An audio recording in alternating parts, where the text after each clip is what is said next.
இந்த back பெயினில் disk பெயினில் வந்து ரொம்ப நாளே எனக்கு டிஸ்க் பல்ஜ் இருக்குது சார். நான் அப்படியே ஓட்டுறேன், எக்ஸசைஸ் செய்ய சொன்னாங்க, நான் செய்கிறேன், ஃபிசியோ பண்ண சொன்னாங்க, பண்ணேன். திருப்பி ஒரு எம்ஆர் எடுத்து பாருங்கள் உள்ளே போயிடுச்சா இல்லையான்ட்டு.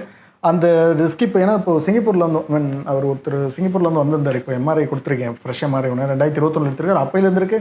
அதுக்கு முன்னாடி 2014 இந்தியாவில் இருக்கும்போது எடுத்திருக்காரு. அதுக்கு முன்னாடி 2006 சம்திங், அது கேஷீட் பார்த்தா தெரியும், அதில் எடுத்திருக்காங்க. நான் அந்த எடுத்து இன்னி வரைக்கும் அதை அப்படியே கன்டினியூ பண்ணிட்டு, நான் அசையில், வெயிட் தூக்கல, குனியில், அதனால் தொப்பு வந்துச்சு, அதனால் நான் வந்து ட்ராவல் கம்மி பண்ணுவேன், அதனால் ரொம்ப விளையாட மாட்டேன், அதனால் ஓட மாட்டேன், ஸ்போர்ட்ஸ் விளையாட மாட்டேன்னு லைஃபு கிட்டத்தட்ட எப்போ 2006 ஆல்மோஸ்ட் 18 வருஷமாக அது அப்படியே இருந்திருக்கேன்னு சொன்னாங்க.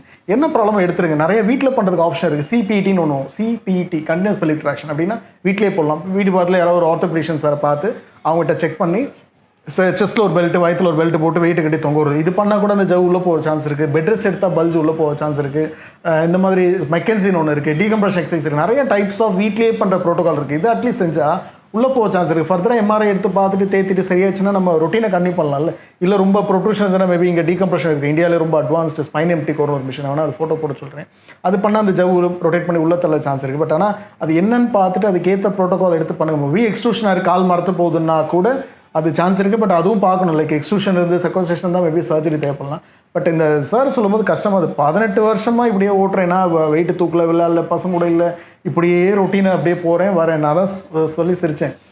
சார் இப்போது நீங்கள் இதெல்லாம் பண்ணணுன்னா வாங்க, ஏன் இப்படியே தான் பழகிட்டீங்கல்ல 18 வருஷமாக, இது எதுக்கு திருப்பி புதுசாக இப்போ ட்ரீட்மெண்ட்டு அப்படியே கண்டினியூ பண்ணிக்கோங்க அப்படின்னு சொல்லி கிட்டலாம் சிரித்தேன். இல்லைங்க சார், இப்போ பார்க்கணும் தான் வந்தேன். நிறைய கிட்டத்தட்ட 56 வயசு ஆயிடுச்சு, இன்னும் 2 வருஷம் 3 வருஷம் ரிட்டையர்மெண்ட்டு, இதுக்கப்புறம் தான் லைஃப்பை ஸ்டார்ட் பண்ணும், இந்தியாவுக்கு வந்து செட்டில் ஆகிடுவேன் நாளைக்கு அப்படின்னு இப்போ புரியுது அவருக்கு. 18 வருஷம் விட்டுட்டு வேலை ஓடி. ஸோ கொஞ்சம் பாருங்கள், டிஸ்காக இருந்ததுன்னா கொஞ்சம் ஏர்லியாக பாருங்கள். கழுத்து இருப்போம் இருந்தால் நிறைய பேர் வந்து ரெடிட் ஆகுது, கை மறுத்து போகுது. உடனே ஒரு அம்மா வந்தாங்க நேற்று, சிடிஎஸ்ன்னு சொல்லுவோம், கார்பல் சிண்ட்ரோம். அது வந்து எங்கள் நெய்வேலியிலேருந்து வந்தாங்க அந்த அம்மா. ஒரு ஒரு பேர் சொல்கிறேன்னா அது கட் பண்ணிவிடுங்க பேர். ஸோ அந்த மேடம் வந்து பார்த்தீங்கன்னா கையில் மரத்து போகுதுன்னு சொல்லிட்டு, கழுத்துனால தான் பிரச்சனை பயந்து எதுவும் பண்ணாமல் கையில் கடைசியில் போய்ட்டு ஒன்றும் இல்லைங்க போய் செக் பண்ணுங்கன்னு சொல்லி செக் பண்ணி பார்க்கும்போது பார்த்தா வெறும் இந்த இடத்துல இருக்க கார்பல் சிண்ட்ரோம். ஸோ இங்கே இருக்கிறதுனால மற்ற பேர் கழுத்து தான் ப்ராப்ளம் சொல்லி பயந்துட்டு எங்கேயா போனால் ஏதாவது சொல்லுவாங்க, ஆப்ரேஷன் சொல்லுவாங்கன்னு சொல்லி வேறு யாரோ பக்கத்து வீட்டுக்காரங்க கழுத்து பிரச்சனை.